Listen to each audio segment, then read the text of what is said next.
Salut les bricolos. On va vous faire une petite rétrospective de tout l'ensemble, quoi. Depuis le début, les rails de départ jusqu'à la finition qu'on vient de terminer. On va essayer de vous relater un peu tous les points un peu clés avec les budgets aussi. Donc j'espère que ça peut peut-être en intéresser certains qui veulent se lancer. Tout de suite, on commence par le point 1. Au début, notre maison elle avait un pare-pluie provisoire, on a déjà tout enlevé. Et puis installation des rails de départ qui sont en alu. Donc voilà, il faut aller voir toutes nos vidéos. Ça se présente sous cette forme-là. C'est de la largeur de la fibre de bois. La plus grande subtilité, c'est qu'il faut veiller à bien le poser de niveau parce que en fait, ça servira un peu de support pour caler la première rangée de fibres de bois. Et si la première rangée est bien installée, et ben forcément, les autres rangées supérieures, après, hop, ça glisse tout seul, ça se pose tout seul. Ça, c'était super facile à faire. Deuxième étape. La pose de la fibre de bois. On a rencontré une difficulté. C'est au niveau des rondelles plastiques. Allez, 2-3 semaines après, en fait, on a commencé à voir des rondelles tomber par terre. On avait sûrement trop serré dans la fibre de bois, donc il faut juste les plaquer contre la fibre de bois, ça suffit. Donc au fur et à mesure qu'on a avancé notre pose de fibre de bois sur les murs suivants, et ben quand on re-regardait le premier mur qu'on avait fait, et ben on voyait quasiment, il y a bien eu la moitié des rondelles qui sont tombées. Hein. Ouais. Donc on s'est dit, oh là là. On a remplacé à peu près 300 rondelles. Parce qu'après on les a moins serrées évidemment, donc on n'avait pas besoin de les remplacer. Niveau budget. La fibre de bois, on a acheté pour 220 mètres carrés de fibre de bois. Donc c'est de la 40 mm en rigide. Et on en a eu pour 3 000 €, taxes comprises et livraison comprise. On a acheté ça chez Femat, donc on leur fait un petit coucou à Femat parce qu'on a bien aimé. Et en fait c'est un fournisseur qu'on a trouvé vraiment par hasard. Et mais ça change de tous les autres fournisseurs qu'on voit sur le net. Pour ce qui est des rondelles et des vis, on en a eu pour 320 €. 320 €, il y a 1500 rondelles, 1500 vis. La fibre de bois, il y a quelques détails de pose à respecter, mais ça vous pouvez regarder notre vidéo concernant la pose de la fibre de bois, notamment dans les angles, entrant ou sortant, ou sur les encadrements de fenêtres. Pour vous resituer juste, entre le moment où on a commencé à poser les rails de départ et la fin de la pose de la fibre de bois, il s'est passé 1 mois à peu près. Mais on travaille que les week-ends. Oui.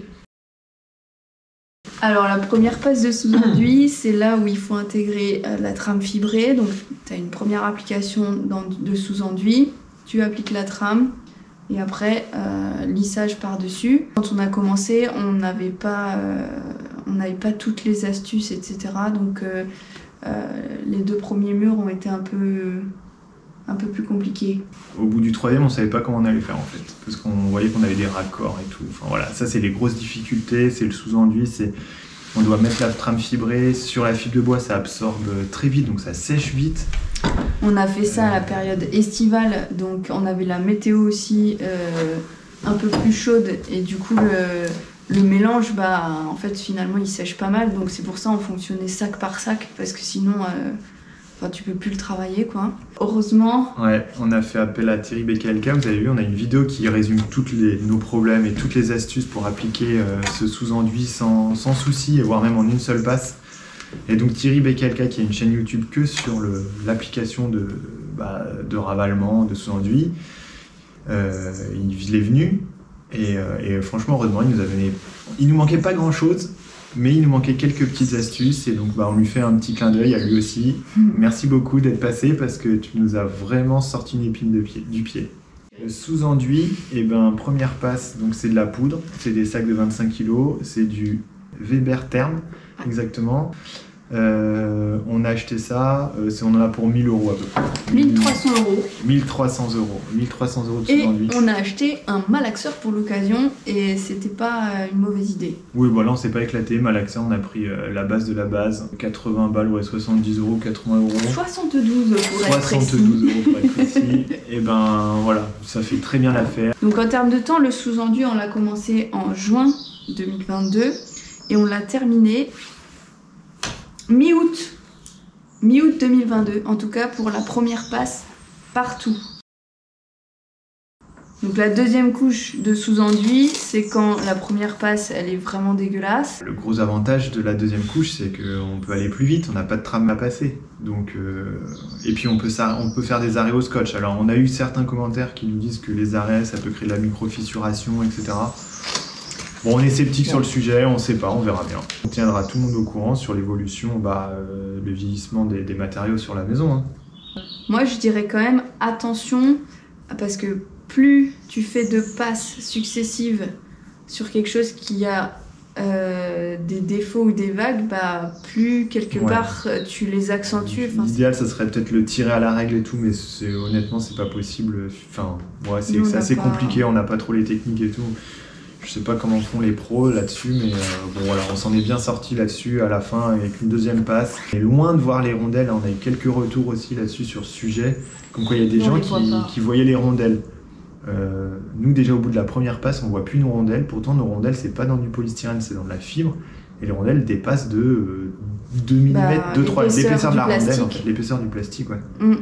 Alors, à part dans les encadrants de fenêtres, où oui, on a passé une deuxième passe de sous-enduit sur tous les tableaux de fenêtres, parce que là, effectivement, les rondelles ressortent plus. Ça nous a emmené jusqu'à fin septembre. C'est pas forcément obligatoire d'en appliquer, donc nous, on en a appliqué sur toute la maison. Et ça s'applique au rouleau, donc ça va assez vite. Donc ça, on a mis un week-end. 2 week-ends et on a fait toute la maison. Allez. Un week-end et demi. Un week-end et demi, et c'est notre dernier mot. On en a eu pour combien de régulateurs ? Régulateur, je sais pas, on a acheté ça avec la finition. Exactement, et là on en a eu pour 1440 € et on l'a acheté au mois d'août. Ouais, et donc ça, tout ce qui est Weber, en fait, on fait un petit clin d'œil à Hardcolor, pareil, c'est un bon plan. Ils sont en Alsace, nous on est en Île-de-France. Et franchement, contact génial, livraison au top. Ouais, c'était bien. Niveau tarif, ils étaient bien placés. Petite parenthèse aussi, pourquoi le choix de Weber ? Parce que tout simplement, il y a eu la documentation technique d'application, donc ils fournissent sur leur site web, et elle est top. Donc en fait, ils te précisent l'isolant. Donc nous, on était sur du, je sais plus, c'est du Styco du Pavawall, donc c'est Soprema maintenant. Pavawall GF en 40 mm. Donc dans leur note d'application, ils préconisent pile poil ce matos. Ouais, cette référence. Derrière, ils donnent les méthodes d'application, les différents points techniques à respecter.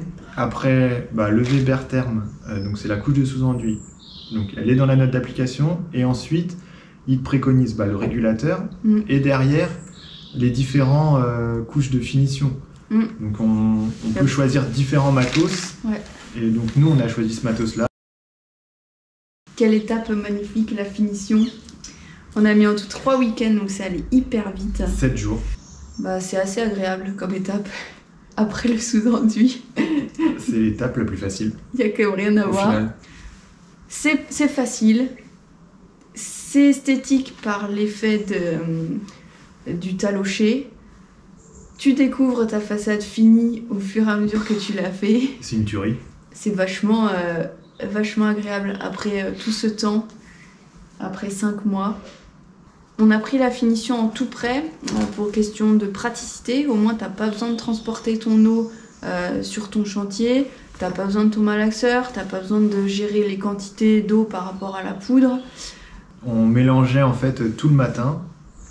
Et après, le produit se déface pas en fait. Il y a le second avantage, c'est quand même moi côté technique, c'est pour la couleur.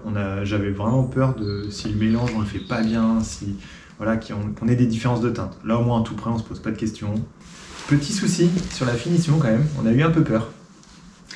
Ah oui. Ah oui, on a eu un peu peur. La dernière façade qu'on a faite, donc c'est la façade nord, celle que tout le monde voit en passant dans la rue.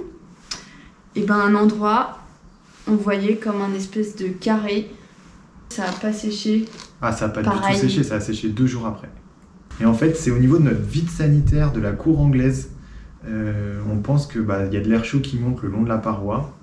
Et ça doit créer une sorte d'humidité sur la paroi. Et donc cette paroi séchait plus lentement. Surtout que le temps était assez humide.